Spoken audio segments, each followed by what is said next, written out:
Everyone, good evening, नमस्ते। मैं श्वेता सिंह आज फिर आपसे मिल रही हूँ और आज फिर आपको एक नए आर्टिस्ट से मिलाने वाली हूँ जो कि एक बहुत ही प्यारी, बहुत ही सोलफुल और बहुत ही धार्मिक है। और उनकी पेंटिंग आप देखेंगे तो वो आध्यात्म से जुड़ी है और बहुत ही पॉजिटिव है।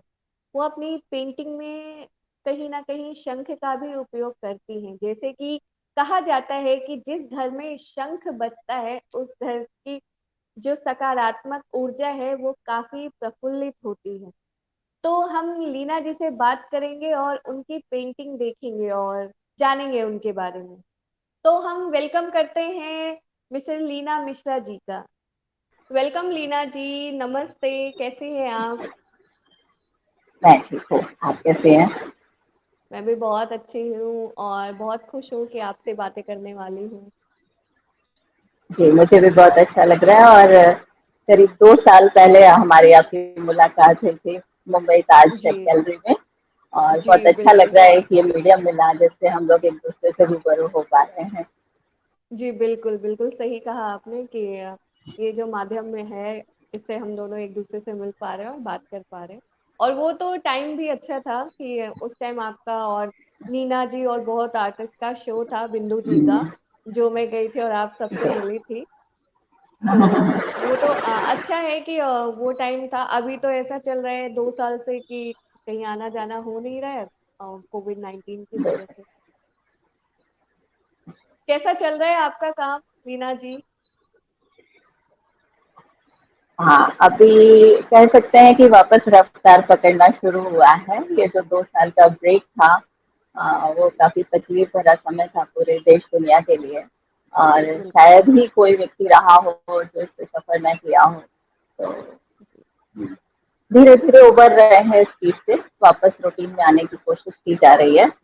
और एज ए आर्टिस्ट तो हम लोगों ने उसे सदुपयोग की तरह किया उस वक्त का, क्योंकि एक आर्टिस्ट को एक एकांत चाहिए होता है, ऐसा वक्त चाहिए होता है जहाँ पे वो देश दुनिया से कट जाए। तभी वो साधना तपस्या कर पाता है, तभी नया सृजन होता है। तो वो बिल्कुल वक्त हमने उस तरह से इस्तेमाल किया। लेकिन ईश्वर से प्रार्थना थी कि जल्दी से ये वक्त गुजर जाए, अच्छा बीते सबके लिए, सब कुछ वापस सही से एक सामान्य जीवन जी पाए लोग। बिल्कुल। और आपने बहुत अच्छी बात कही कि ये जो टाइम था वो बहुत ही अच्छा था कि किसी मतलब किसी के लिए भी, चाहे वो हमारे कलाकार हो या किसी और फील्ड में हो, तो ये एक अच्छा टाइम था कि उनको बहुत कुछ एकांत समय मिल गया जिसमें वो बहुत कुछ कर पाए। और हम आर्टिस्ट के लिए तो और भी अच्छा था कि हमें अपनी पेंटिंग को देने के लिए बहुत सारा जी। समय प्राप्त हो गया। ये तो बहुत अच्छी बात बोली आपने। तो जैसा कि अभी 2 साल से ये लॉकडाउन चल रहा है, तो आप अपना काम कैसे कर रही हैं लीना जी? आ, देखिए, आज के समय में ये ऑनलाइन एक ऐसा माध्यम हो गया है जिसे, मतलब वो दैनिक जरूरत हो गई है। जैसे ब्रश करना है, खाना है, नहाना है, बस वैसे ही ऑनलाइन हो जाना है और देश दुनिया जी से जुड़ जाना है। और बिल्कुल। जो विपरीत परिस्थितियां हैं उनका रोना रोने से बेहतर है कि उस खराब समय में भी कुछ अच्छा सोचा जाए, अच्छा किया जाए। इस हिसाब से एज ए आर्टिस्ट तो मैंने पिछले कोविड-19 के समय में, लास्ट ईयर जो था, तो उसमें काफी क्रिएशन किया। क्लासेस मेरी पूरी बंद थी, तो मुझे टाइम मिल गया। लेकिन इस साल का जो समय था वो इतना ज्यादा पहले की अपेक्षा भी इतना खराब था कि बहुत सा समय तो अपनों के जाने की तकलीफ में बीता। तो उतना सृजन तो नहीं हो पाया। लेकिन ऑनलाइन व्हाट्सएप ग्रुप है हमारे स्टूडेंट्स का या आर्टिस्ट का, बाकी देश दुनिया से, उससे जुड़े रहे। और अ, मैंने कोशिश की कि इस पीरियड में भी कुछ क्रिएटिव हो पाए और एक मैसेज जाए सोसाइटी को कि ठीक है, बुरा वक्त आया है तो ये भी गुजर जाएगा।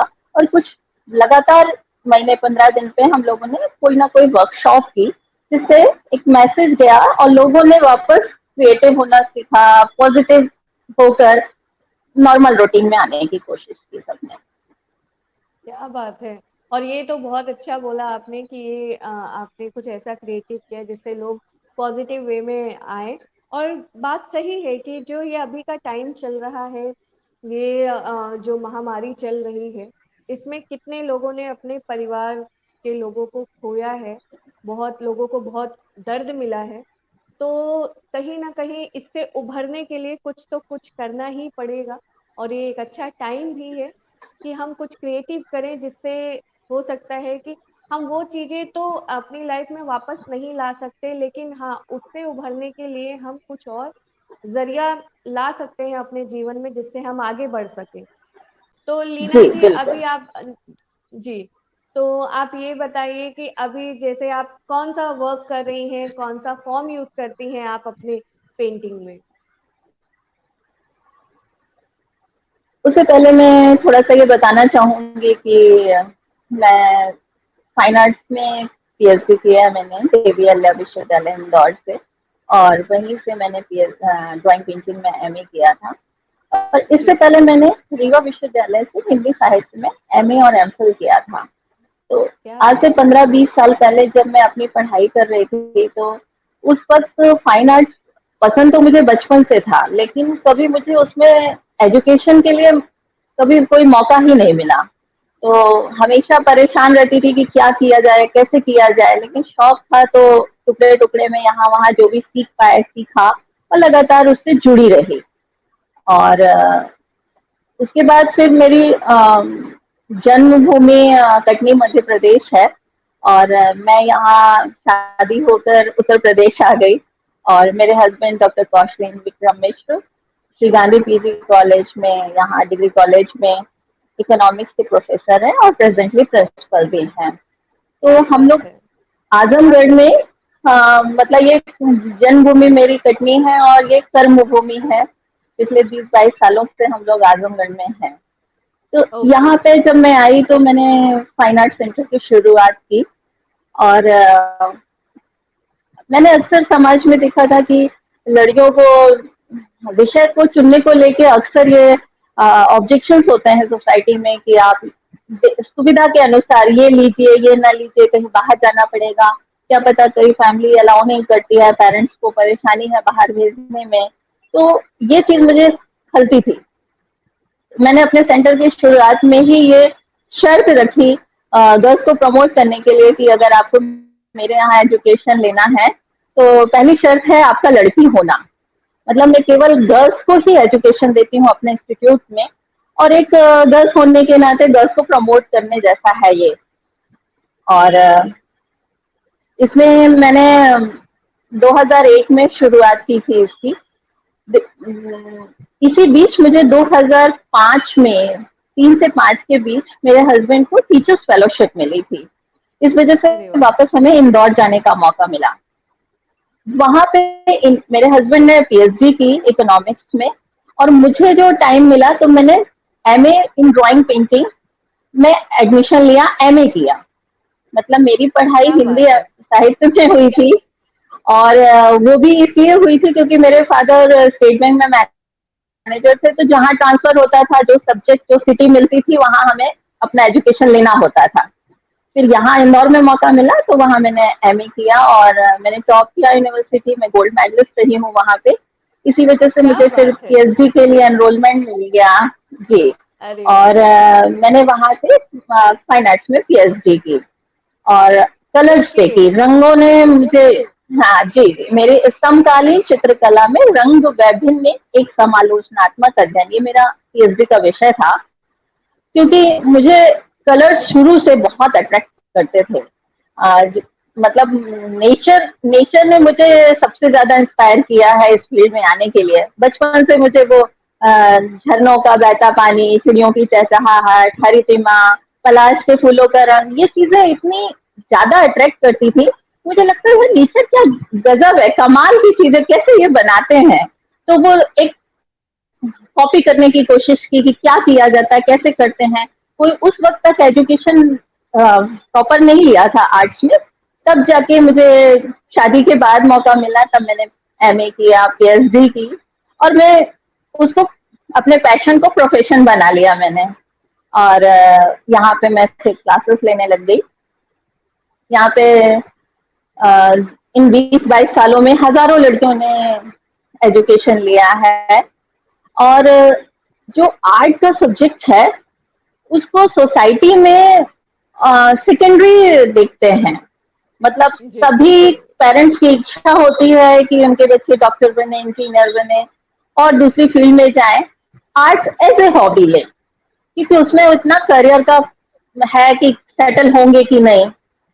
लेकिन मुझे यही चीज ऐसे करनी थी कि नहीं, इसमें भी बहुत सारे ऑप्शन है, आप इसमें पूरा करियर बना सकते हैं। आप एज ए फ्रीलांस आर्टिस्ट काम कर सकते हैं, हॉबी क्लासेस ले सकते हैं, आर्ट टीचर हो सकते हैं, एनिमेशन की फील्ड में जा सकते हैं, ग्राफिक्स की बिल्कुल। है, तो तमाम फील्ड खुल रही है। हो सकता है पहले उतनी अपॉर्चुनिटी ना रही हो, लेकिन आज तो समय ऐसा है कि स्कोप है। और इसी वजह से मैंने बहुत छोटे छोटे क्रिएशंस को एक बड़ा मुकाम देने की कोशिश की।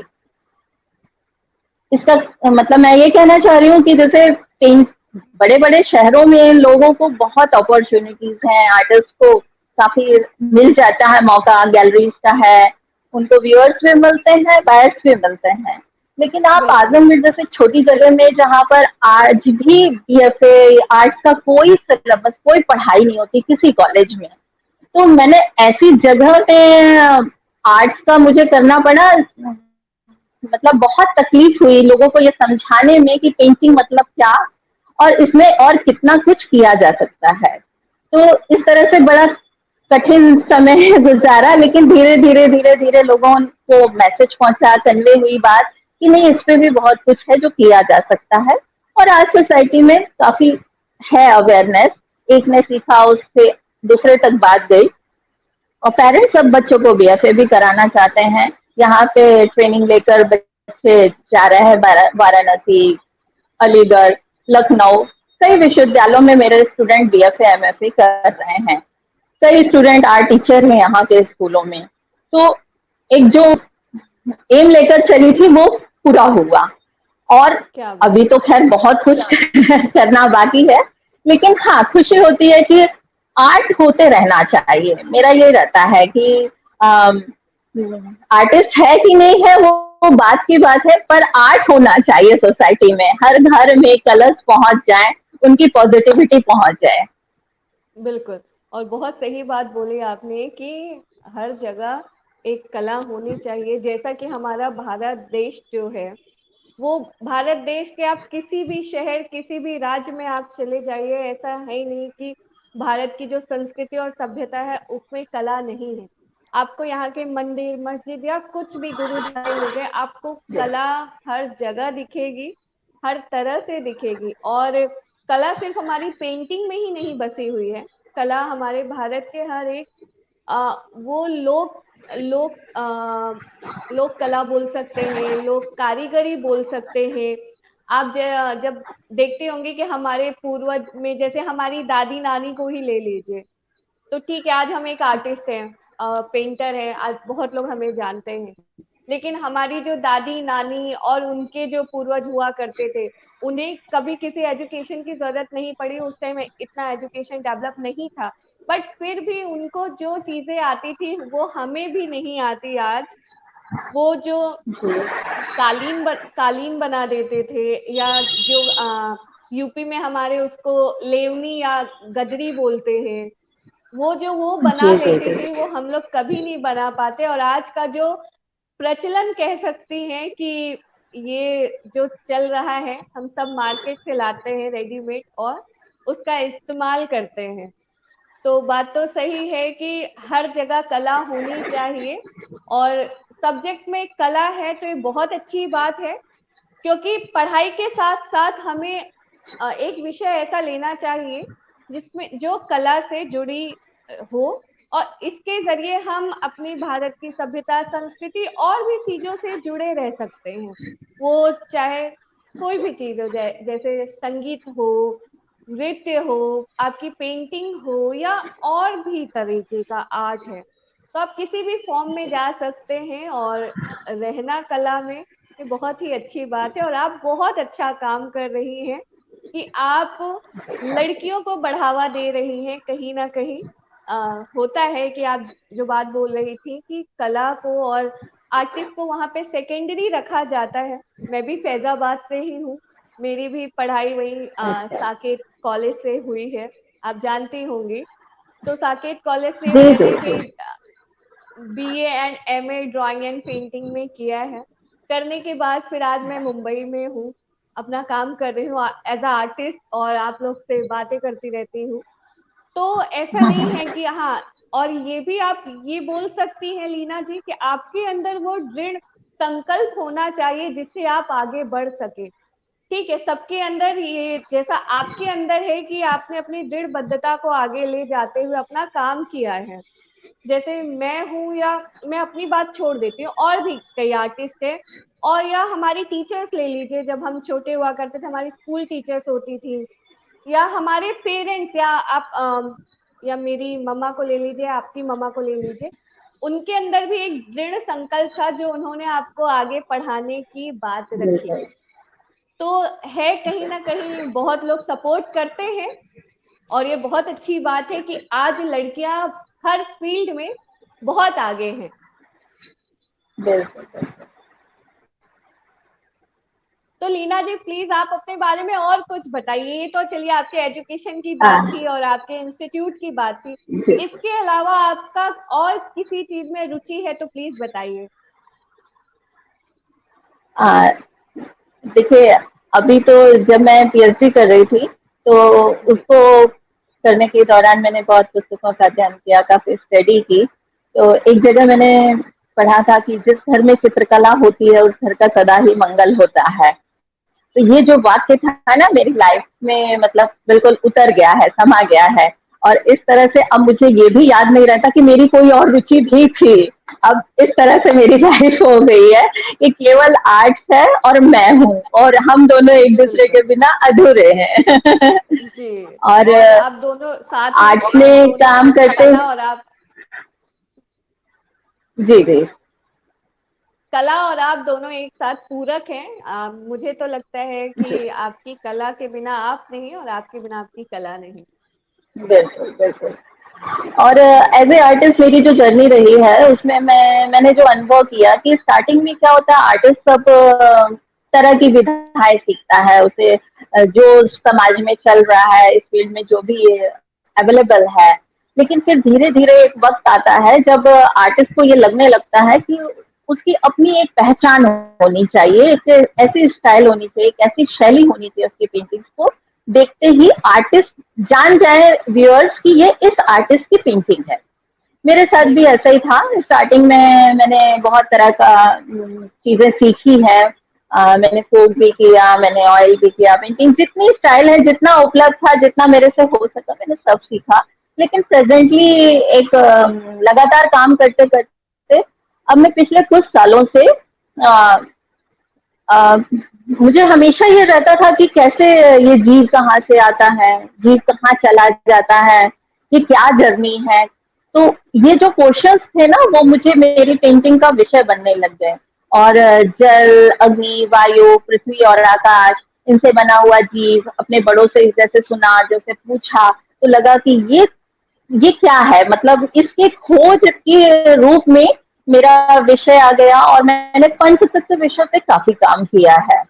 और नेचर से जुड़े होने के कारण, घर में आध्यात्मिक माहौल होने के कारण, पेरेंट्स से जो सीखा, फैमिली में जैसा माहौल मिला, तो मुझे ऐसा महसूस होने लगा कि ये पेंटिंग्स आध्यात्मिकता से जोड़ती हैं आर्टिस्ट को। और धीरे धीरे वो चीजें मेरी पेंटिंग में परिलक्षित होने लगी। और मैं आपने मेरी बहुत सारी पेंटिंग्स देखी होंगी, उसमें राउंड कैनवास दिखा होगा आपको।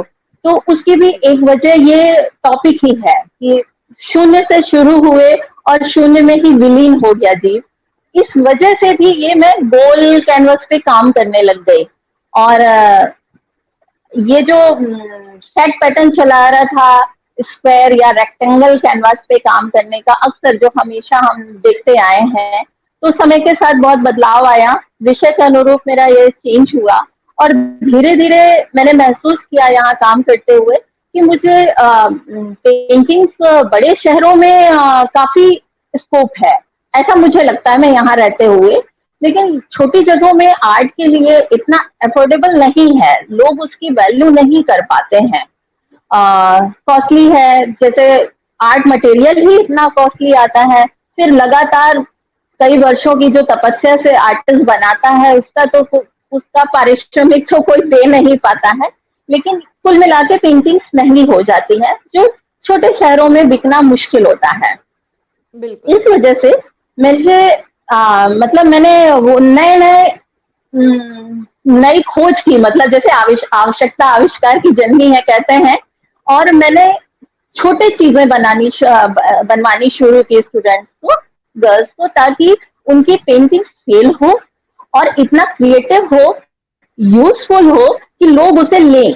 बजट में भी होगा तो लोग लेंगे, उनके इस्तेमाल की चीज होगी तो लेंगे। क्योंकि एक सेट पैटर्न है कि पेंटिंग्स एज ए आर्टिस्ट तो मैं पेंटिंग करती हूँ और पंचतत्व पे करती हूँ, आध्यात्मिकता पे करती हूँ, वो मेरी अपनी जर्नी है। लेकिन एज ए जी। सोसाइटी में मैं गर्ल्स के लिए क्या कर सकती हूँ, उसके लिए मैंने फिर काफी क्रिएटिव काम करवाया बच्चों को, और उसका हमें रिजल्ट भी पॉजिटिव मिला। मैंने कैनवस के बैग, पर्स बनवाए, उसमें पेंटिंग की, वो यूजफुल था।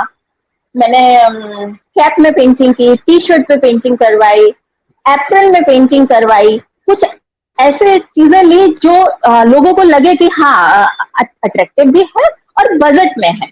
छोटे शहरों में बजट बहुत बड़ी बात हो जाती है, जहाँ पे बहुत वो बड़ी लोग बात है। केवल मुझे केवल कन्वे करना था, आर्ट्स आपके घर तक पहुंचे, रंगों की पहुंच आप तक आ जाए, तब आपको वो समझ डेवलप होगी। छोटी चीजों से ही आप बड़ी चीजों की ओर आगे बढ़ेंगे, तब आप बड़ी पेंटिंग्स खरीद पाएंगे, उसकी वैल्यू कर पाएंगे। तो इस तरह से काफी क्रिएटिव काम किया, कराया बच्चों से, और धीरे धीरे उसका रिजल्ट मिला हमें। और आज लगातार सेलिंग होती है, बच्चों का सामान निकलता है, तो बड़ी खुशी होती है। क्योंकि मुझे लगता है कला केवल स्वांतः सुखाए नहीं होनी चाहिए, उसे रोजगारोन्मुख भी होना चाहिए। क्योंकि बिल्कुल। आर्टिस्ट अपना अपना सब कुछ उसमें लगा दे रहा है, समय लगा, तन मन धन से कोई क्रिएशन करता है, और उसका आप पारिश्रमिक भी ना मिले, अपने श्रम का उसे पैसा ना मिले, तो फिर वो कितना कर पाएगा? करेगा जरूर, उसे अच्छा लगता है तो वो अनवरत करेगा, लेकिन कब तक करेगा, कितना करेगा? इस दृष्टि से मैंने कुछ इस तरह के काम करने शुरू किए, ताकि सोसाइटी में एक हमेशा कोई ना कोई फंक्शन पड़ता है जिसमें आपको मोमेंटो गिफ्ट करने होते हैं, बर्थडे एनिवर्सरी हमेशा पड़ता रहता है, तो उन्हें किसी को गिफ्ट करना। तो मैंने कन्वे किया कि आप मार्केट से सामान लेने की बजाय, गिफ्ट लेने की बजाय, आप हैंड पेंटेड लीजिए। वो छोटे चीजों में भी मिलेगा क्रिएटिव, तो मैंने काइट शेप में भी बनाया, राउंड शेप में भी बनाया, फोटो फ्रेम भी बनवाए बच्चों को। और आजमगढ़ में ब्लैक पॉटरी बहुत फेमस है, तो ब्लैक पॉटरी के ऊपर हमने आजमगढ़ की थीम पे काम किया। मतलब क्या आजमगढ़ के बात है। जितने स्पेशल लोग हैं, स्पेशल प्लेसेस हैं, वो हमने यहाँ की स्पेशल ब्लैक पॉटरी के ऊपर पेंटिंग करवाई। वो एज ए मोमेंटो वो बहुत काम आता है। लोग जब भी कोई फंक्शन करते हैं तो चाहते हैं कि हाथ से बनी हुई चीज, अब ये धीरे धीरे सोसाइटी में मैसेज चला गया है। तो जी। मेरे यहाँ स्टूडेंट्स, जो सीनियर स्टूडेंट्स है, पोर्ट्रेट उनको सिखाया। तो सबको शौक होता है, पेंटिंग की समझ हो ना हो, सबको अपनी फोटो बनवाने का बड़ा शौक रहता है कि अरे मेरा एक बना दो। तो ये चीज, इस पॉइंट को पकड़ा कि पोर्ट्रेट बनाइए, हमेशा इसकी डिमांड होगी और लोगों को पसंद आएगा। आप किसी को गिफ्ट भी कर सकते हैं, आप अपने लिए भी बना सकते हैं, अपने फैमिली मेंबर्स के लिए भी बना सकते हैं। तो धीरे धीरे धीरे धीरे आज तो मैंने लोगों के घरों तक, दिल से दिमाग तक ऐसे पहुंचाने की कोशिश की है। बहुत बहुत अच्छी बात है। और आपका जो क्रिएटिविटी है ना, वो एक्चुअली बहुत ही, जैसा बोलते हैं ना, कि रंग ला रही है। तो यही बात है कि आप अपनी क्रिएटिविटी में जो चीजें आप लेकर आई हैं, वो सबके लिए बहुत ही मतलब कारगर साबित हुई। और जैसा कि आप बोल रही हैं कि आप लड़कियों को इतना सपोर्ट करती हैं, तो उनको आगे उनके जीवन यापन के लिए, मतलब वो किसी के ऊपर निर्भर ना हो, आत्मनिर्भर बनी रहे। तो इससे अच्छी बात कुछ और हो ही नहीं सकती कि आप उन्हें इतना क्रिएटिव बना रही हैं। तो लीना जी, जैसा कि आपकी पेंटिंग मुझे आपके पीछे दिख रही है, जो कि राधा कृष्ण पे भी है और बहुत ही खूबसूरत लग रही है। तो आप अपनी पेंटिंग के बारे में प्लीज कुछ बताइए। हाँ, मेरी पेंटिंग्स देखिए स्टार्टिंग में मैंने कहा कि मैं भी जैसे जो अच्छा लगता था बनाती थी। लेकिन धीरे-धीरे मेरी पेंटिंग्स में मुझे ऐसा लगने महसूस होने लगा कि नहीं अब कुछ ऐसा करना चाहिए जिसे देख के लगे कि हाँ ये इनकी पेंटिंग है। और इसी खोज में करते मेरी कई पेंटिंग्स में आप देखेंगे शंख सबसे ज्यादा इम्पोर्टेंट है, वो जरूर आता है, वो कुछ भी बनाए उसमें शंख जरूर होगा। तो इसकी भी ओके। एक छोटी सी कहानी है कि मेरे घर में हम लोग बिल्कुल। घर में एकदम टोटली आध्यात्मिक माहौल है, उसी तरह से सात्विक माहौल में जिए पले बढ़े। पेरेंट्स से भी वही देखा, इधर यहाँ आए तो यहाँ भी वही मिला। तो जब शंख बजाया जाता तो मुझे लगता था ये क्यों बजाया जाता, छोटी थी पूछती थी कि ये क्यों बजाया जाता है। तो दादी दादा दादी ने बताया या पेरेंट्स ने बताया कि ये पॉजिटिविटी है, मतलब ये सकारात्मक संदेश देता है, इसकी जो ध्वनि निकलती है वो पॉजिटिव ध्वनि होती है। तो मुझे लगा ये तो ये कैसे होता है। लेकिन जब धीरे धीरे बड़े होने लगे, समझ आने लगी, पेंटिंग करते करते, तो जब आध्यात्मिक विषय पे काम करे तो कहीं ना कहीं वो शंख मेरी पेंटिंग में आने लगा। जो मतलब पेंटिंग तभी पूर्ण हुई जब मेरी पेंटिंग में शंख बना। तो इस तरह से एक पहचान मिली। और मैं राउंड कैनवस पे काम करती हूँ और वाइट टेक्सचर बेस पे काम करती हूँ। उसके जो ग्रेन्स आते हैं उसके ऊपर एक्रेलिक कलर यूज करके मैं काम करती हूँ, जिसने मुझे एक अलग पहचान दिलाई। और मेरी पेंटिंग्स इंडिया में करीब 50 से अधिक मैंने एग्जीबिशन और कंपटीशन में पार्टिसिपेट किया है। और अब्रॉड में मतलब म्यांमार में, नेपाल में भी मेरी पेंटिंग एग्जिबिट हुई है, सेल हुई है। और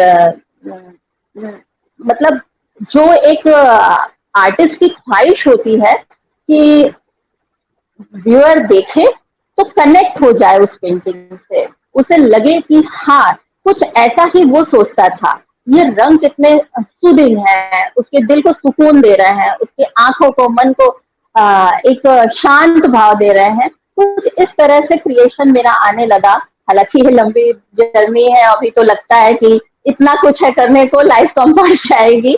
लेकिन लगातार काम करने से, साधना करने से, तपस्या करने से रिजल्ट सामने है। तो इस तरह से मैं व्हाइट बेस टेक्सचर पे एक्रेलिक कलर से पंच तत्व और आध्यात्मिक विषय पे काम करती हूँ। इसकी एक वजह ये भी है कि मुझे ना नेगेटिव पेंट टॉपिक्स नहीं पसंद है। क्योंकि ओके। वो इतना यथार्थ आप दिखा देते हैं कि ऑलरेडी सोसाइटी में इतनी नेगेटिविटी है, फिर आपकी पेंटिंग के थ्रू भी वही जाएगा, तो फिर अच्छा क्या देख रहे हैं आप। तो मैं बिल्कुल। बिल्कुल सब कुछ जो खराब है उसे बनाना पसंद नहीं करती। ये मेरी अपनी चॉइस है, सबका अपना एक वो होता है। तो मुझे लगता है कि कुछ ऐसा बनाओ जो देख के अच्छा लगे, सुकून मिले और एक मैसेज भी जाए। बिल्कुल।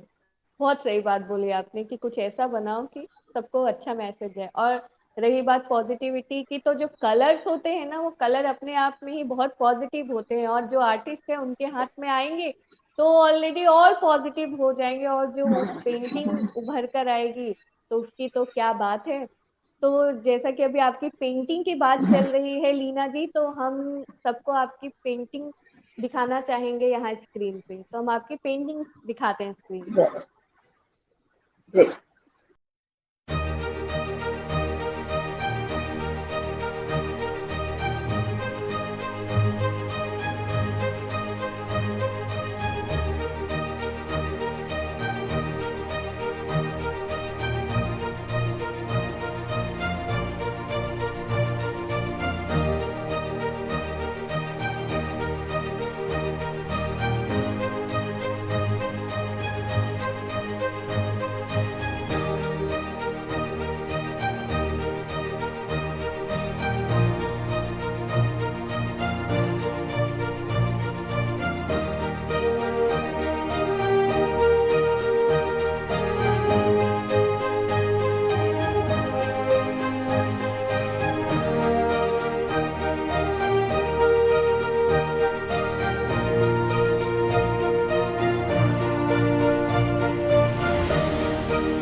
आपकी पेंटिंग बहुत ही खूबसूरत है लीना जी, और आप जिसमें दिख रहा है कि बहुत आध्यात्म है और सकारात्मकता की तो बात ही छोड़ दीजिए, हर जगह बस पॉजिटिविटी ही है।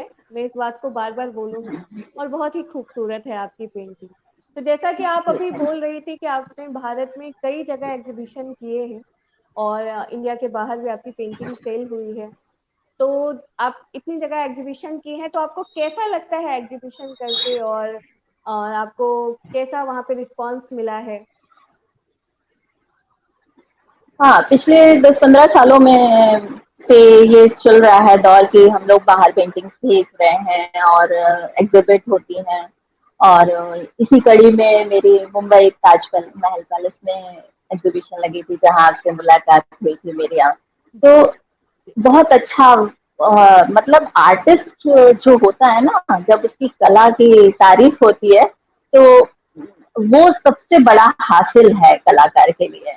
वो उसके आगे जी। कोई पैसे की कीमत मायने नहीं रखती है। क्यों? क्योंकि कलाकार को वो जो तारीफ मिलती है, उसी से वो और अनवरत काम करने की प्रेरणा लेता है। उसे जी। और सृजन करते रहने की इच्छा जागृत होती है। तो तमाम तरह के व्यूअर्स होते हैं, सबका अपना अलग पॉइंट ऑफ व्यू होता है पेंटिंग्स देखने का। जितनी जगह पेंटिंग जाती है, उसका उस तरह से उस शहर के कैसे लोग हैं, उस गैलरी में कैसे लोग पहुंचे, उस हिसाब से रिस्पॉन्स मिलता है।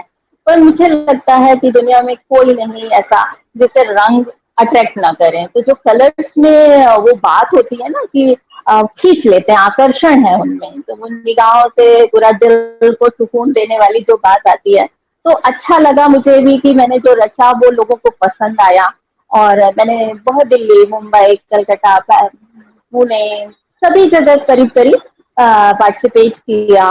और आज तो कोविड के समय से पिछले 2 साल से ये ऑनलाइन पेंटिंग एग्जीबिशन और कंपटीशन का दौर है। और इन्हीं सबको देखते हुए मैंने आजमगढ़ में भी शुरू किया कि यहाँ के लोग भी जाने और देखें कि कैसे गैलरीज लगती है। यहाँ पे कोई आर्ट गैलरी नहीं है, हमें कहीं से भी हॉल बायर करना, कैसे भी करके अरेंज करके हमें एग्जीबिशन लगानी होती है। लेकिन मैंने शुरू किया, और पहली 2014 या 15 में मैंने पहली एग्जीबिशन आजमगढ़ में की थी, जहाँ पे करीब 50-60 पेंटिंग 15-16 बच्चों स्टूडेंट्स की थी। तो उसका जो रिस्पॉन्स आया ना, उसने मुझे इतना इंकरेज किया। मुझे लगा कि हाँ, यहाँ के लोगों को है, बस जान मौका नहीं मिल रहा था। तो धीरे धीरे हम, मतलब फिर पीछे मुड़ के नहीं देखा। और आजमगढ़ में करीब 15 एग्जीबिशन, नेशनल इंटरनेशनल एग्जीबिशन में कर चुकी हूँ। और मैंने करीब 20 से 25 वर्कशॉप की हैं। और वर्कशॉप का बहुत एम बढ़िया। केवल, और वर्कशॉप में टोटली गर्ल्स के लिए फ्री ऑफ कॉस्ट करती हूँ, ताकि वो जी। सीख जाएं और उससे कुछ आर्थिक रूप से सबल होने के लिए एक रास्ता उन्हें मिले। तो एग्जीबिशन की, वर्कशॉप की, और लोगों को ये समझ जागृत करने की कोशिश की कि ऐसे गैलरीज लगती हैं, ऐसे में वहाँ एग्जीबिशन होती है, ताकि पेंटिंग कैसे देखी जाती है, कैसी डिस्प्ले होती है, और कैसे खरीदना है तो एक मौका मिलता है आपको। तो हम, मैंने बाहर भी पार्टिसिपेट किया, अपना जितना बुद्धि ज्ञान था उस हिसाब से यहाँ के लोगों को भी कोशिश की कि कन्वे हो जाए वो बातें। और ऑनलाइन के माध्यम से मैंने नेशनल लेवल पे 3 ऑनलाइन पेंटिंग कंपटीशन भी ऑर्गेनाइज किया था, जिसमें इंटरनेशनली भी लोगों ने पार्टिसिपेट किया था। एक लोक रंग विषय पर था, और एक गणेशा, और एक पंचतत्व। तो ऐसे विषय थे जिसमें मतलब हजारों एंट्रीज थी। तो इससे क्या हुआ कि मेरे स्टूडेंट्स को ये फायदा हुआ कि बाहर के लोग कैसा काम करते हैं, उनका भी काम देख पाए। और बाहर के लोगों ने ये भी देखा कि एक छोटे से शहर में रहकर भी बच्चे कितना अच्छा काम कर पाते हैं। तो एक प्लेटफॉर्म देने की कोशिश की थी कि सब इंटरेक्ट हुए एक दूसरे के वर्क से, एक दूसरे से सीखें, कुछ समझें, और देश दुनिया से जुड़े आगे बढ़ें। तो इस हिसाब से मैंने ये भी किया। और उसके बाद एक होता है ना, जुनून रहता है। आपने पूछा ना कि आपके लिए आर्ट क्या, कोई और हॉबी, तो मुझे, मैंने कहा मेरे पास सब कोई और हॉबी जैसे है ही नहीं, तो बस ये है। और एक जुनून है मुझे कुछ नया करने का, कुछ अच्छा करने का, बहुत जो बिल्कुल नहीं रॉकिंग हो वैसा वाला। और या ऑफ इसी कोर्स। हिसाब से मैंने बहुत सालों से मैं कोशिश कर रही थी कोशिश कर रही थी कि गर्ल्स की पूरी टीम को लेके मैं कुछ रिकॉर्ड वाला काम करूं। और इसी सिलसिले में हमें मैंने अप्लाई किया हुआ था कई जगह। और पिछले कोविड में हमने largest rangoli to salute corona warriors 1200 square feet की रंगोली 9 घंटे 15 मिनट में बनाई थी। मैं थी, मेरे साथ 10 गर्ल्स की टीम थी। तो जो ये गर्ल्स का पावर मुझे बताना था, मुझे आर्ट का पावर बताना था, मुझे कलर्स का बताना था। और उन कोरोना वॉरियर्स को रिस्पेक्ट में बनाया था हमने, और मैसेज दिया था उस पेंटिंग के थ्रू कि मास्क पहनना कितना जरूरी है, और जिन लोगों ने आपकी हेल्प की है, आपकी रक्षा की है, उनका रिस्पेक्ट कितना जरूरी है। तो आजमगढ़ का नाम जब गूगल आप सर्च करते हैं, largest rangoli to salute corona warriors, तो उसमें जब फाइन आर्ट सेंटर आजमगढ़ आता है, तो लगता है जिस जिस धरती पर रह रहे हैं ना, उसका कर चुका दिया कि कम से कम जिस जगह रह रहे हैं, खा रहे हैं, नौकरी कर रहे हैं, तो जी। उसका नाम हमारी काबिलियत की वजह से, हमारी मेहनत की वजह से इस फलक में पहुंचा है। और इसी प्रयास में मेरा एक और काम है, मुझे फोक आर्ट को प्रमोट करना बहुत ज्यादा जरूरी लगता है। मैं जितना सोच सकती हूँ, समझती हूँ, कि मुझे लगता है इसी वजह से मैंने ऑनलाइन पेंटिंग कंपटीशन भी किया था फोक आर्ट से रिलेटेड। और इस बार मैंने रामचरितमानस की कथा जो है, राम कथा है, उसको लेके अपने स्टूडेंट से काम करवाया है। और लॉन्ग पेंटिंग की तरह अब उसे हम डिस्प्ले करने जा रहे हैं। तो गणेश स्तुति से लेके राम जल समाधि तक करीब 50 से 60 पेंटिंग्स बच्चों ने बनाई है, मेरे स्टूडेंट्स ने बनाई है, जिसे हम क्या लॉन्ग बात पेंटिंग की है। तरह डिस्प्ले करेंगे। और वो भी एक रिकॉर्ड के लिए मैंने अप्लाई किया, ईश्वर करे वो हो पाए पूरा, क्योंकि अभी कोविड की वजह से 2 बार वो एग्जीबिशन हमने प्लान की और वो हो नहीं पाई थी। लेकिन जल्दी ही प्लान कर रहे हैं, हो सकता है वो पूरा हो जाए। तो ये बिल्कुल जो पूरा होगा नहीं, आप। जैसे वो हिमालय की चोटी फतह करने की इच्छा रहती है कि कुछ ऐसा करो कि हाँ, लोग देखें, जाने, माने और सीखे, उनसे इंस्पायर हो, जी। वो भी कुछ ऐसा नया करने की कोशिश करें। नहीं, बिल्कुल बिल्कुल, आप जो जो काम कर रही हैं आप बिल्कुल उसमें सफलता हासिल करेंगी, क्योंकि आप इतनी जो मेहनत कर रही है ना, तो मेहनत रंग लाएगी और ला ही रही है। तो रही बात वर्ल्ड रिकॉर्ड बनाने की, तो मेरे और मेरी टीम की तरफ से आपको बहुत सारे बेस्ट विशेस कि आप वर्ल्ड रिकॉर्ड बार बार बनाएं, और इसी तरह हमारे भारत की कई लड़कियों को आगे बढ़ाएं। तो ये बहुत अच्छी बात है कि आप इतना काम और इतना मेहनत करती हैं। तो लीना जी, ये बताइए कि आप अपने इंस्टीट्यूट को चलाने के लिए कैसे टाइम निकालती हैं? आप घर पे भी कुछ काम करती हैं और इसके अलावा भी कोई और काम करती हैं, या सिर्फ इंस्टीट्यूट में ही रहती हैं? नहीं, मैं कहीं जॉब में नहीं हूँ। हालांकि मैंने पीएचडी की जी। हुई है फाइन आर्ट्स में। अगर मैं आजमगढ़ में वो फैसिलिटी भी नहीं है, तो कॉलेज लेवल पे कोई इस तरह की पढ़ाई भी नहीं होती है, और स्कूल लेवल पे मैंने किया नहीं। और सिर्फ इस वजह से नहीं किया कि वहाँ के वर्किंग आवर्स इतने अधिक होते हैं कि आप अपनी क्रिएटिविटी के लिए फिर समय नहीं निकाल पाते हैं। उनका बिल्कुल अपना नहीं एक रूल दिखा पाएंगे आप रेगुलेशन है, अपना। टाइम बाउंडेशन है। तो फिर वो आप उसमें बनते रह जाते हैं। तो as a freelance artist मैं काम करती हूँ, तो मुझे कोई ये कहने वाला नहीं, ये किया कि नहीं किया, जब मन किया तो किया, नहीं किया तो नहीं किया। बिल्कुल, और और उसके यही बाद होना फिर चाहिए। बिल्कुल, क्योंकि हम कलाकार वो किसी बंधन में नहीं पसंद करता है कि कोई उसे आदेश बिल्कुल। करे कि पेंटिंग बनानी है तो बनाए। तो वो ऐसे फ्री होके काम करने की आदत है। तो उस हिसाब से मैं अक्सर रात में अपने लिए टाइम निकालती हूँ, जो अपनी पेंटिंग्स बनाती हूँ, एग्जीबिशंस करती हूँ। और क्लासेस मेरी 2 से 3 घंटे की घर पे ही क्लास लेती हूँ, अपना इंस्टीट्यूट में घर पे ही चलाती हूँ। और हमारे स्टूडेंट का एक ऑनलाइन ग्रुप है, तो उसके माध्यम से भी साइड बाय साइड कुछ होते रहता है। तो छोटे से लेके मतलब 6 इयर्स टू 60 प्लस मेरे पास गर्ल्स हैं, लेडीज हैं। और वो लेडीज जो कभी चाहती थी, एक वक्त था कि उन्हें बहुत इच्छा थी, पर एजुकेशन की वजह से शादी हो गई या घर की जिम्मेदारियां हैं, तो किसी वजह से वो नहीं सीख पाए। तो मुझे खुशी होती है कि वो यहाँ आकर अपने ड्रीम फुलफिल कर पाती हैं। तो बिल्कुल। एक प्लेटफॉर्म देती हूँ कि हाँ, चलिए, आप सीखने की कोई उम्र नहीं है, कोई बंधन नहीं है। आपका जब मन करे आप तब सीख सकते हैं। बस आपके अंदर वो जज्बा होना चाहिए। सीखने के लिए वक्त निकालना पड़ता है, बहुत मेहनत करनी पड़ती है, धूप गर्मी बारिश हो तो भी क्लास अटेंड करनी पड़ती है, तब जाके आपकी कला परिष्कृत होकर सोसाइटी के सामने आती है। और जो तारीफ मिलती है, जो लोग अप्रिशिएट करते हैं, उससे एक मॉरल बूस्ट होता है जी। कि आप और अच्छा करें और आगे करें। और कला सिर्फ पेंटिंग्स नहीं है, मतलब मैं तो ये मानती हूँ कि खाना बनाना, खाना परोसना भी एक कला है, ड्रेसअप होना भी एक कला है। तो जीवन एक सलीका देती है आर्ट। कला ऐसा है ना कि आप अपनी लाइफ को कैसे जीते हैं, ये चीजें आप आर्ट से ही आता है। उसमें ये कोई गणित काम नहीं करता है कि ये तो ये इज इक्वल टू ये, ऐसा नहीं है। आर्ट आपको लाइफ कैसे जीनी है इस बारे में शिक्षा देता है।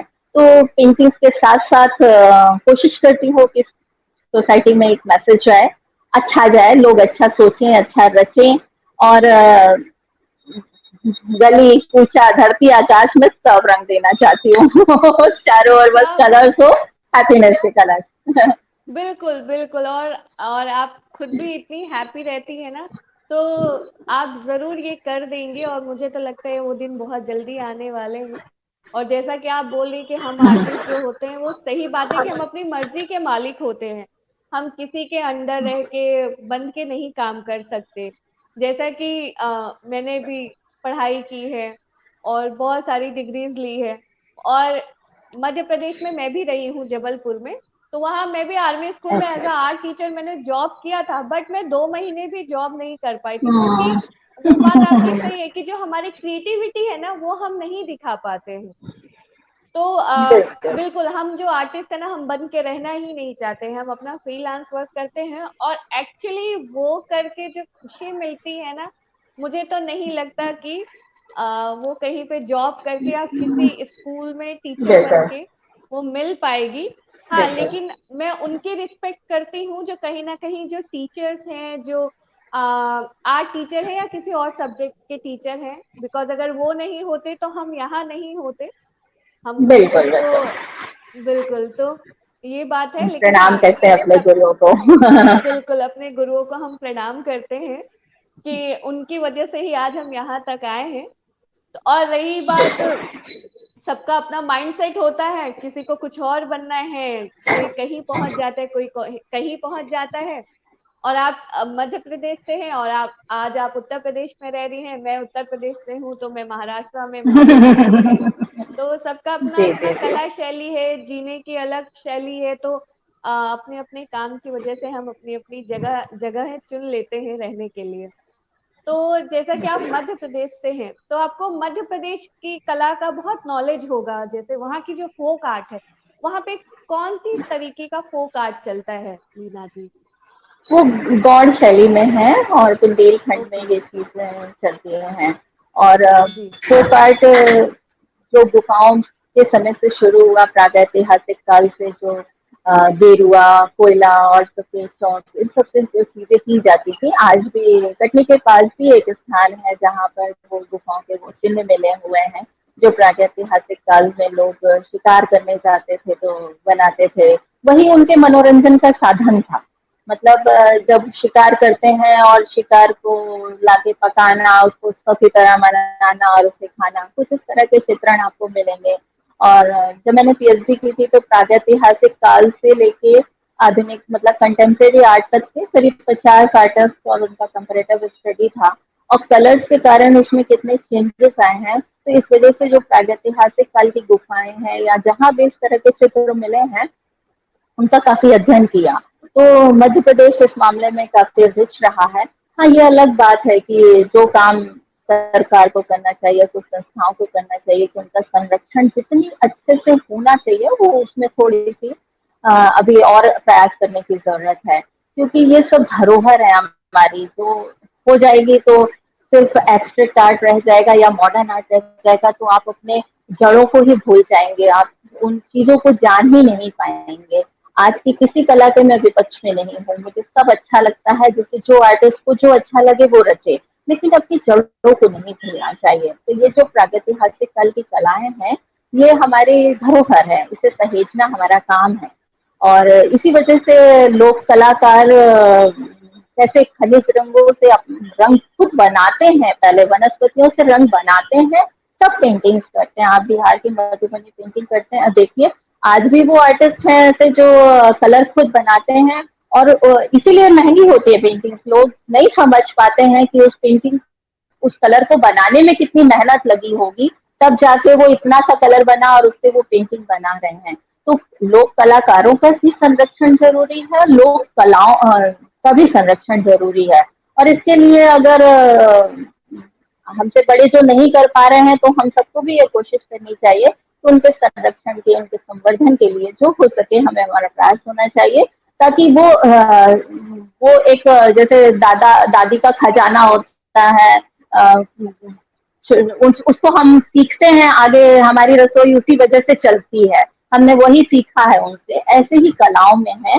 तो इन फोक आर्ट को, मधुबनी है, चाहे गौड़ शैली है, चाहे फड़ है, केरल म्यूरल है, राजस्थानी है, पिछवाई, मारवाड़ी, जितनी भी शैलियां हैं, इन सबका संरक्षण जरूरी है। और इन शैलियों में काम करने वाले लोक कलाकारों का भी संरक्षण जरूरी है। उन्हें आ, आज के समय में जो शहरों में लोग रह रहे हैं और इतना ऑनलाइन माध्यम से जुड़ गए हैं, उन्हें इस बात से बहुत फर्क नहीं पड़ता है। उनका काम है मगन होके अपना तन मन धन लगा के पेंटिंग्स बनाते हैं, सालों साल, महीनों महीनों बनाते हैं, तब जाके एक पेंटिंग बनती है। लेकिन उसे एक स्टेज भी, एक प्लेटफॉर्म भी उपलब्ध कराना होता है, कराना चाहिए, कि उनकी कला को लोग जाने भी, उसे संरक्षित भी रखें, उसे खरीदें, ताकि वो कलाकार आर्थिक रूप से सबल भी हो सके। तो कुछ प्रयास होने चाहिए, और मेरे अपने बस में जितना है मैं कोशिश करती हूँ, लेकिन मेरी उतनी कोशिश काफी नहीं है,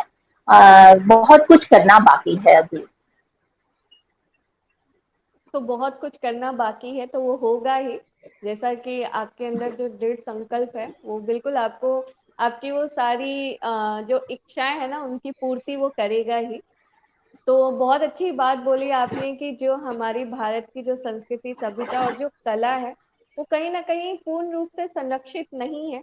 और अगर जैसा कि उसके पीछे गवर्नमेंट या सबका नाम तो नहीं ले सकते या बोल नहीं सकते, लेकिन हाँ, शायद हम्म। अगर इन पे ज्यादा ध्यान दिया जाए या थोड़ा भी ध्यान दे सकते हैं, तो इसको हम आगे ले जा सकते हैं। अपनी जो भारत की कला शैली है, हम उनको सच में आगे बढ़ावा दे सकते हैं। और बात सही है आपकी कि अगर यही नहीं रही तो सिर्फ हम मॉडर्न आर्ट और एब्स्ट्रैक्ट आर्ट पे ही रह जाएंगे। जैसे कि मैं भी एक आर्टिस्ट हूँ, मैं भी एब्स्ट्रैक्ट पेंटिंग, मॉडर्न पेंटिंग करती हूँ, लेकिन कहीं ना कहीं जब मैं बहुत खाली होती हूँ और मुझे लगता है कि अभी मेरे पास समय है और मुझे थोड़ा सा समय मिला है, तो मैं अपने कोई मधुबनी पेंटिंग, कभी कोई मंडाला पेंटिंग, तो कलमकारी में उसमें लगी रहती हूँ और सीखने में भी लगी रहती हूँ कि मैं इससे भी और कहीं जाके आगे सीख सकती हूँ। तो और जी। जहां तक बोल सकते हैं कि भारत में इतनी कला शैली है कि हमें किसी और कला शैली की तो जरूरत नहीं है। लेकिन बात यह है कि जो आर्टिस्ट है, वो उनके ऊपर है कि वो कौन सी शैली को अपनाते हैं और अपना काम करते हैं। तो अच्छी बात है कि जितने भी आर्टिस्ट हैं, सबका अपना अपना मन है, तो कोई भी शैली को अपनाए। कलाकार तो कलाकार है, हम सबके लिए रिस्पेक्ट रखते हैं। तो तो लीना जी, ये बताइए कि जैसे कि आप उत्तर प्रदेश में आजमगढ़ में रह के लड़कियों को बढ़ावा दे रही हैं, तो कभी कभी ऐसा होता होगा कि बहुत से पेरेंट्स या वहाँ के ऐसा जो चलन होगा, जैसे बहुत लोग ऐसे होंगे जो आर्थिक रूप से नहीं मजबूत होंगे, या अपनी बेटियों को आगे होता है कि नहीं ठीक है, तुम सीख लो, लेकिन इसको आगे नहीं लेके जा सकती। तो आप उसके बारे में कुछ कहना चाहेंगे कि उनको इस बारे में क्या करना चाहिए, कैसे सोच रखनी चाहिए कि उनको आगे बढ़ाया जा सके? जी, ये बहुत ही बड़ा विषय है। मतलब आर्थिक अर्थ जो किसी भी शिक्षा को ग्रहण करने के लिए, और कला के क्षेत्र में तो बहुत ही ज़्यादा ज़रूरत पड़ती है पैसों की, क्योंकि ये अब एक महँगा शौक है। मतलब रोटी, कपड़ा और मकान के ऊपर की चीज़ें हैं। ये हमारी जी। दैनिक ज़रूरत नहीं है, लेकिन इसके बगैर जीवन चल भी नहीं सकता है, नीरस हो जाएँगे अगर कलाएँ नहीं होंगी। बिल्कुल। लेकिन बहुत बड़ी मतलब प्रश्न चिन्ह आ जाता है उस परिवार के लिए जो आर्थिक रूप से इतना खर्च नहीं कर सकते हैं। एक तो कई बार पेरेंट्स ऐसा सोचते हैं कि लड़कियों उसकी बाकी शिक्षा में ही ऑलरेडी इतना पैसा लग रहा है, अब उसके बाद उसके साइड बाय साइड अगर वो आर्ट भी कराते हैं और वो ऑलरेडी इतना ज़्यादा महँगा है, तो कैसे मैनेज करें? तो थोड़ा सीखे। या कई बार तो स्टार्टिंग में लड़कियां सिर्फ इसलिए आती थी कि शादी होनी है तो 2-3 पेंटिंग बना ले, ससुराल ले जाना है इस हिसाब से। बेडशीट पेंटिंग हो जानी चाहिए, पेंटिंग 1-2 बना टाँगने के लिए, दिखाने के लिए होना चाहिए। लेकिन अ, ये तो हमारा मैं जितना कर सकती हूँ, कोई अगर आर्थिक रूप से नहीं है कर पा रहा है अगर उसका खर्चा, तो मेरी तरफ से फीस एक्सक्यूज होती है। मैं उससे काफी किसी से शेयर भी नहीं करती, क्योंकि मैं नहीं चाहती कि कोई अपनी गरीबी को इस तरह से उसकी वजह से उसको कुछ सुनना या सहना पड़े। तो पता भी नहीं चलता है उस बाकी स्टूडेंट को कि किस स्टूडेंट की मैंने फीस ली भी नहीं है। और कोशिश करती हूँ कि अगर सिर्फ पैसे की, उसके बच्चे में अगर काबिलियत है, तो पैसे की वजह से उसका काम नहीं कर, ईश्वर की कृपा से मैं अगर उसकी हेल्प करने लायक हूँ तो मैं पूरी कोशिश करती हूँ, कर देती हूँ। और आप यकीन नहीं मानेंगे, कुछ मेरी ऐसी स्टूडेंट्स भी थी जिन्हें मैंने पूरा पूरा एजुकेशन उस वक्त 1 रुपए फ्री ऑफ कॉस्ट रखा था। और क्या बात है। बहुत अच्छा लगा ये जानकर, ये मतलब एमए मतलब ड्राइंग पेंटिंग में भी कराया और कोई उसकी फीस नहीं ली। लेकिन ये मेरी अपनी काबिलियत नहीं है, मैं उस बच्ची की काबिलियत की बात कर रही हूँ कि जब वो बच्ची पढ़ाई करके लौटी और उसे वापस एक स्कूल में जॉब मिला, और उसने साल 6 महीने के अंदर उतने पैसे कलेक्ट करे और वो मेरे पास आई कि मैम आपने इसकी मदद की थी और आज मैं इस लायक हो गई हूँ कि आप ये ले लीजिए। तो वो मुझे लगा कि मैंने केवल उसे आर्ट की शिक्षा नहीं दी, उसे जीवन जीने का भी एक सलीका आया, उसे वो गुण भी आ गया कि कैसे चीजों को हैंडल किया जाता है, क्या करना चाहिए, सही क्या है, गलत क्या है। अगर आपकी कोई मदद करता है तो उसका दुरुपयोग ना करें, क्योंकि ऐसे भी बच्चे आते हैं कि सीख लिया कभी अपनी कोई परेशानी बताकर और उसके बाद फिर पलट कर देखा भी नहीं। तो सोसाइटी है, तमाम तरह के लोग होते हैं। हाँ, मैं कोशिश करती हूँ, अपने लेवल पे कोशिश करती हूँ, जिसकी ज़रूरत है मदद करने की आर्थिक रूप से मैं कर देती हूँ। लेकिन मुझे अभी भी लगता है कि ये काफ़ी नहीं है। कलाकार के लिए बहुत बहुत परेशानियों का सामना करना पड़ता है। एक तो उसे सेकेंडरी सब्जेक्ट की तरह देखते हैं, फिर उसको ये प्रेशर उसके माइंड में होता है कि अभी ये आप कर तो रहे हैं लेकिन इसमें करियर बनेगा कि नहीं बनेगा, आप ये लेते तो ज़्यादा बेहतर था, जॉब आपकी इसमें लग सकती थी। अगर आपको मिलेगा भी तो पहले नेम पे मिलेगा, तब जाके आप अर्न कर पाएंगे। तो वाकई स्ट्रगल तो है, लेकिन इसके लिए गवर्नमेंट को कोई पॉलिसी लानी चाहिए आर्टिस्ट के तौर पे, आर्टिस्ट के लिए, कि कुछ उसको कंट्रीब्यूशन मिले, कुछ चाहे किसी एनजीओ के थ्रू मिले या कोई पॉलिसी के थ्रू मिले। तमाम तरह के सुविधाएं सरकार देती है, वो कोई भी सरकार हो, मैं किसी एक का नाम नहीं लेना चाहती हूँ, लेकिन वो होना चाहिए। आप पिछले 2 वर्ष का समय देखिए, कोविड में कितनी सारी पॉलिसीज आई हैं हर तबके के लिए, गरीब से लेके करीब करीब सभी के लिए। लेकिन एक भी पॉलिसी आर्टिस्ट के लिए नहीं थी जो उसे 1 रुपए की भी मदद कर सके। कोई भी ऐसी मदद नहीं मिली है। जबकि कलाकार जो लगातार गैलरीज में क्यूरेटर हैं, एग्जीबिशन लगवाते हैं, उन्हें अगर एग्जीबिशन नहीं हो रही है तो उनकी अर्निंग कहाँ से हो, क्लासेस चल रही है तो कहाँ से, अब कहाँ से आए, कोविड है, सब बंद पड़ा है। आर्ट टीचर है, स्कूलों में सैलरी क्लासेस ले रहे हैं लेकिन सैलरी प्रॉपर नहीं मिल रही है। तो कहीं कुछ तो आर्टिस्ट के लिए गवर्नमेंट की तरफ से होना चाहिए, या हमारी सोसाइटी को भी, एनजीओ को भी मिलकर कुछ ऐसा करना चाहिए कि अगर जरूरत पड़े, वाकई जो नीडी हो, सबके लिए नहीं है ये बात, वाकई जो नीडी हो तो उसे कुछ हेल्प इकोनॉमिकली मिलनी चाहिए।